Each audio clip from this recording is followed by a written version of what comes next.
Mi nombre es Damián Romero, soy consejero estatal de Morena en Puebla.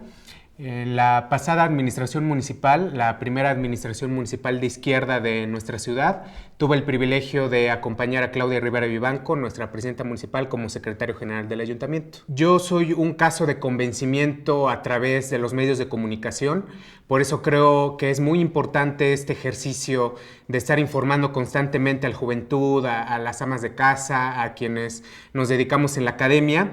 Yo pertenezco a una familia que no se había involucrado en los temas políticos, pero al ingresar en la universidad empiezo a tener el contacto con las ideas y a mí me marca muchísimo el documental de Luis Mandoki respecto al fraude de 2006. Lo veo, lo proyecta en la universidad y despierta en mí el interés por ver qué había ocurrido en esa época, porque fue un momento de mucha guerra en contra de nuestro hoy presidente Andrés Manuel. Recibimos mucha desinformación y hay muchos prejuicios todavía sobre ese proceso histórico. Para mí fue fundamental. Con ese documental yo pude ver toda esta guerra que hubo en contra del presidente, todo lo que implicó un movimiento social que como nunca antes en nuestro país tuvo el impacto en el poder y las personas se organizaron para apoyar lo que a todas luces era un intento de la derecha más conservadora de impedir el avance en nuestro movimiento. Ese fue el parteaguas, lo que me hizo cambiar la forma en la que percibía la realidad y de ahí con ese despertar de conciencia literalmente, pues empezarse a involucrar en los comités de base. Yo me involucré en el comité de base cercano a mi colonia, un comité que llevaba muchos años reuniéndose, un comité de maestros, de doctores, de personas que simplemente habían tenido este interés por participar y ahí es donde yo inicié en nuestro movimiento. Posteriormente nos vamos involucrando, hay un debate, como todos sabemos en Morena, de continuar como exclusivamente un movimiento social o avanzar hacia la conformación de un partido. Finalmente nuestro movimiento decide involucrarse en la lucha institucional por transformar el país y yo decido sumarme plenamente. Logramos participar en los diferentes procesos. Yo tuve el honor de ser integrante del primer comité municipal de Morena en mi ciudad como secretario de Comunicación y Propaganda. Posteriormente en las asambleas, en las primeras asambleas ya de Morena como partido político, mis compañeras, mis compañeros me animan a participar, me dicen represéntanos y me presento en esa asamblea, logro el voto para poder ser consejero estatal, que pues tú sabes que continuamos desde esa primera asamblea en ese cargo de representación por parte de nuestros compañeros. Y en 2018, en ese proceso histórico, en Puebla, la candidatura que el movimiento nos da la oportunidad de abanderar como compañeras y compañeros de base es precisamente la candidatura a la presidencia municipal de Puebla. Yo tengo la invitación por parte de mi compañera, también consejera estatal, Claudia Rivera Vivanco, de sumarme en la defensa electoral de su campaña como representante en el Consejo Municipal del Instituto Electoral del Estado. Y desde ahí arrancamos esa lucha desde las instituciones, pero en mi caso particular, buscando que el derecho sea una herramienta de transformación social, porque eso es muy importante, que como ciudadanas y ciudadanos empleemos las instituciones y las leyes para llevar a cabo la transformación. Ahí es como me involucro en el primer ayuntamiento de izquierda de nuestra ciudad, encabezado por Claudia Rivera, primero como consejero jurídico y en el último tramo como secretario general del ayuntamiento. Para mí un gran orgullo y yo lo comento así porque como joven, yo actualmente tengo 29 años, cuando asumo la Secretaría General del Ayuntamiento con 27 años, pues el secretario más joven en la historia de nuestro Cabildo Poblano, una ciudad que, como tú sabes, viene de una historia de conservadurismo, de mucha discriminación contra los jóvenes, contra las mujeres y precisamente lo digo. Los jóvenes tuvimos la oportunidad de poder participar en esos procesos históricos gracias al cambio fundamental que representó Andrés Manuel y en el caso particular de la ciudad de Puebla, gracias a que una mujer joven se encontraba en ese espacio, nos abre las puertas y tenemos esa oportunidad histórica de participar. Hoy estamos viviendo ya no la violencia como herramienta de la transformación, sino la revolución pacífica. Pero esa revolución pacífica no implica que no hay una guerra abierta contra los procesos de transformación en nuestro país y en general en América Latina. Y el espacio de la guerra es precisamente los medios de comunicación. Es la información, el instrumento que utilizan las clases conservadoras de nuestro país para atacar con todo, y en la ciudad de Puebla lo vivimos con muchísima fuerza. Obviamente irrumpimos en la escena política ciudadanos que no teníamos vínculos con la clase política de antaño, con el yunque que controlaba las estructuras de poder, con el morenovallismo que tanto daño le hizo al Estado. Pues veníamos del movimiento social, y precisamente el hecho de ser jóvenes, en el caso de la presidenta municipal, aparte ser mujer, implicó una guerra mediática como nunca se había hecho.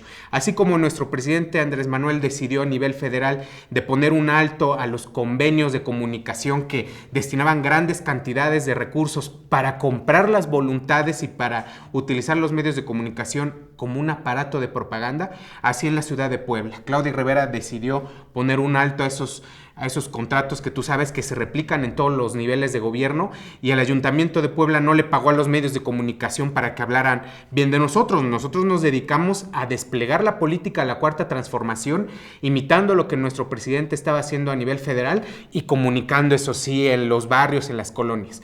Pero los medios de comunicación obviamente pues se resintieron mucho por esta circunstancia, y enfrentamos una guerra mediática que lamentablemente, y eso duele mucho en la sociedad, no se enfocó en la crítica a las acciones de gobierno, algo que es perfectamente legítimo. Se puede tener diferencias con un oponente político, se puede no estar de acuerdo con las acciones de gobierno, pero lo que no se puede es juzgar la actuación de una presidenta municipal por su apariencia física, por cómo se viste, por qué zapatos lleva, por qué vestido o por qué no vestido se pone. Eso es lo que es muy grave, y vivimos efectivamente una guerra mediática que se proyectó una violencia política de género como muy poco la hemos visto en nuestro país. Lo vimos y lamentablemente Morena lo ha padecido mucho, porque nosotros como movimiento que hemos tenido la lucha de las mujeres por el acceso igualitario al poder, pues lo vimos en la campaña del Estado de México con la maestra Delfina Hoy, orgullosamente nuestra secretaria de Educación, pero fue un ataque brutal, mediático, en donde se le atacaba no por sus posturas políticas, sino precisamente por su condición de mujer. Nosotros lo padecimos de esa forma en los medios de comunicación y en las redes sociales, porque así como nuestro presidente dice benditas redes sociales, y yo creo que lo compartimos como militantes de Morena, también las redes sociales han sido utilizadas por esa derecha que va evolucionando, que va generando nuevos mecanismos para seguir queriendo controlar a la población, y las redes sociales también se han vuelto un instrumento. Entonces vivimos esa crítica que, te repito, no se basaba en atacar nuestras acciones de gobierno, sino en juzgar a una presidenta municipal por su apariencia. Eso fue verdaderamente terrible. Yo, como abogado electoral que me he enfocado en utilizar el derecho para el avance de nuestro movimiento, y así lo hemos creído y así lo hemos empleado, el tema de la violencia política de género es algo que recientemente se ha venido articulando, que de hecho el Tribunal Electoral, esto hay que decirlo, esta es una lucha de Morena, el reconocimiento en las leyes, en la doctrina, en las instituciones de la violencia política de género. Es precisamente con los casos de la maestra Delfina que se emite la primera jurisprudencia para interpretar qué es la violencia política de género. Aquí yo creo que lo fundamental es decir, no toda violencia política es de género. ¿Cuál es la diferencia? En primer lugar, es una violencia que va dedicada específicamente contra las mujeres por ser mujeres. Es decir, por su apariencia, por cómo ejercen sus derechos, por las posiciones que históricamente se le habían señalado que correspondían a las mujeres. Esa es la primera condición. Y una segunda es que tiene como objeto menoscabar su participación política y social. Así es como podemos precisamente configurar la violencia política de género. Y hoy en día que está tan en boga el concepto de violencia política de género, me parece que no podemos restarle el valor o banalizar esa categoría tan importante como es la violencia política de género, pues con críticas que no vienen al caso, ¿no? Porque sabemos que En el debate político, como decíamos, es legítimo hacer el señalamiento respecto a una postura política. Observamos en la discusión del proyecto de reforma energética cómo nuestras diputadas de Morena pues hacían el señalamiento concreto a Margarita Zavala por la relación que tienen. O sea, es una relación pública y conocida con empresas del ramo eléctrico. Sabemos cómo el gobierno de Felipe Calderón, el gobierno espurio de Felipe Calderón, al finalizar este falso mandato que tuvo, pues inmediatamente migró a las compañías eléctricas y recibían dinero, y hay que decirlo, y precisamente en eso hubo la transformación de que ahora podemos claramente hacer los señalamientos y se busca escudar por parte de los actores políticos, pues con la violencia política de género. A mí me parece una cuestión muy terrible, porque la lucha que han dado las mujeres no es una lucha que como hombres hayamos dado, es una lucha que las mujeres arrebataron a fuerza de reclamar el ejercicio pleno de sus derechos políticos, y que nosotros tenemos la obligación de acompañarlo en todo espacio, y no podemos permitir que desde las instituciones se intente disminuir el tema de la violencia política de género. Así te lo comento porque en el estado de Puebla realmente la violencia contra las mujeres, la violencia feminicida, es una crisis que actualmente vivimos. Es decir, los feminicidios han continuado perpetrándose en el territorio del estado de Puebla.